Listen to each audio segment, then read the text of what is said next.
పోసానికి 14 రోజుల రిమాండ్ విధించింది కోర్టు. ఈ నెల 26 వరకు రిమాండ్ విధించింది గుంటూరు కోర్టు.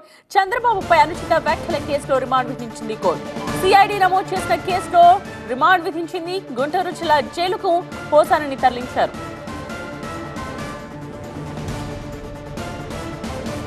సెక్షన్ 111 వర్తించదని వాదించామని చెప్తున్నారు అడ్వకేట్ పొన్నవాలు సుధాకర్. మా వాదనలతో కోర్టు ఏకీభవించిందని చెప్పారు. ఇక అనేక కేసులు పెట్టి రాష్ట్రం అంతా తిప్పుతున్నారని అన్నారు పొన్నవాలు.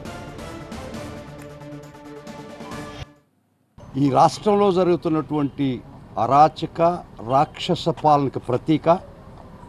ప్రతి కేసులో కూడా 111 బిఎన్ఎస్ పెట్టి వారిని ప్రతి ముద్దాయిని 20 కేసులు పెట్టించి వేధించి రాష్ట్రం అంతా తిప్పుతున్నటువంటి కొత్త వరవడి తెరలేపినటువంటి ఈ ప్రభుత్వం ఈరోజు ఖచ్చితంగా ఈ ప్రభుత్వానికి చెంపపెట్టు.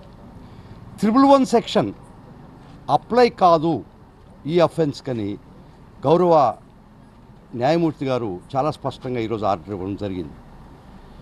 111 అనేది లైఫ్ పనిష్మెంట్.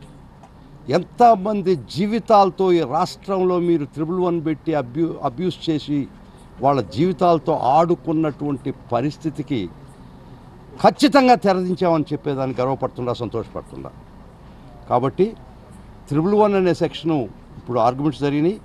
గౌరవ కోర్టు వారు ఈ కేసుకి 111 అప్లై కాదు అని చాలా స్పష్టంగా ఆర్డర్ ఇవ్వడం జరిగింది. కొరవ అఫెన్సెస్కి రిమాండ్ చేస్తూ చేయడం జరిగింది. రేపు మేము బెయిల్ అప్లికేషన్ వేస్తున్నాం. అవన్నీ 7 years లోపల అటువంటి అఫెన్సెస్. 7 years లోపల ఉన్నటువంటి అఫెన్సెస్కి అర్నేష్ కుమార్ జడ్జిమెంట్ ప్రకారం రేపు మాకు ఖచ్చితంగా బెయిల్ ఆ విధంగా మేము ఆర్గ్యుమెంట్ చెప్పడం జరుగుతుంది.